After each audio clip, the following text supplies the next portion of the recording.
like to share with you a story that I read on the LifeShare Blood Center's website about a girl named Lauren Maselli. Lauren was riding in an open-sided vehicle not wearing a seatbelt. When it rounded a curve, she was thrown out of the vehicle and into a road sign. Lauren was cut deeply, her liver was severely damaged, and internal bleeding was literally draining the life from her body. She was rushed to a hospital where a team of surgeons, along with dedicated blood donors, saved Lauren's life. She was transfused with 317 units of blood and has had 6 surgeries within a year. When Lauren was asked what she would like to say to the blood donors, she said, "Be thankful you have life, continue to share it, and continue to give blood. I'm alive today because of loving people like you.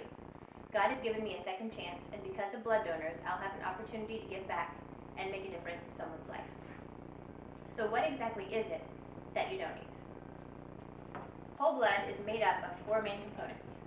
The first is red blood cells. These carry oxygen throughout the body and give blood its red color. Red blood cells are usually given in surgery or trauma situations. The second are platelets. Platelets are the tiny colorless part of blood that stick together to form a clot. When you cut yourself, this is what helps make a scab.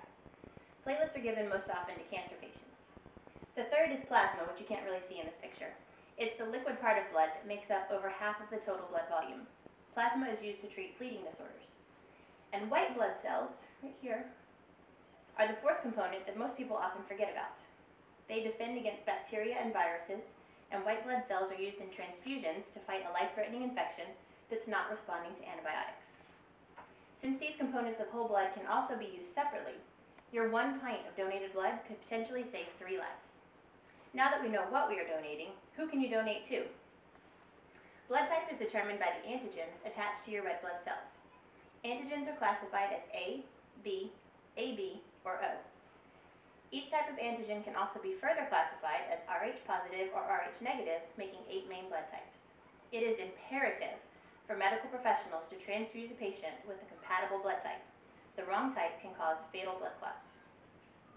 People with O negative blood absolutely must donate because this blood type is the universal donor. It can be given to any other blood type. O negative blood is used often in emergencies where there's no time for blood typing. And only 7% of people in the United States have O negative blood.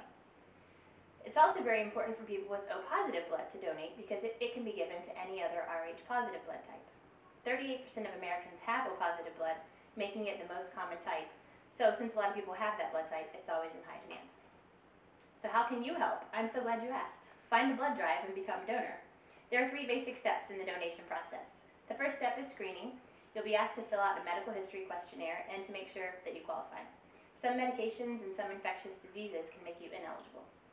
Then they'll take your blood pressure and temperature to make sure you're not sick. Next, they'll prick your finger to test your iron levels. The second step is the actual blood donation itself, and it only takes about 10 minutes. It's very safe for the donor because they use a brand new sterile needle every time. The small pinch of the needle will seem like no big deal when you think about the fact that you are saving someone's life.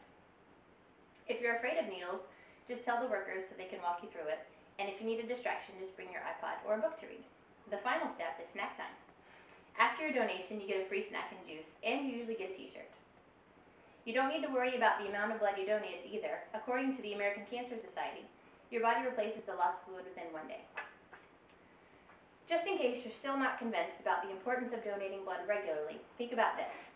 Medical technologies are advancing every day, finding all sorts of new ways to use blood transfusions to save lives. But the number of people who donate is not keeping stride. According to the American Red Cross, about 40% of the population is eligible to donate blood, but only 8% of those people actually do. Every 2 seconds, someone in the U.S. needs blood. Will it be ready and available? You have 10 pints of blood in your body right now. Can't you share just 1? If you started donating blood at age 17 and continued every 56 days, which is as often as is allowed, by age 76, you would have donated 48 gallons of blood, helping save more than 1,000 lives. And who knows, one day, the life you save could be your own.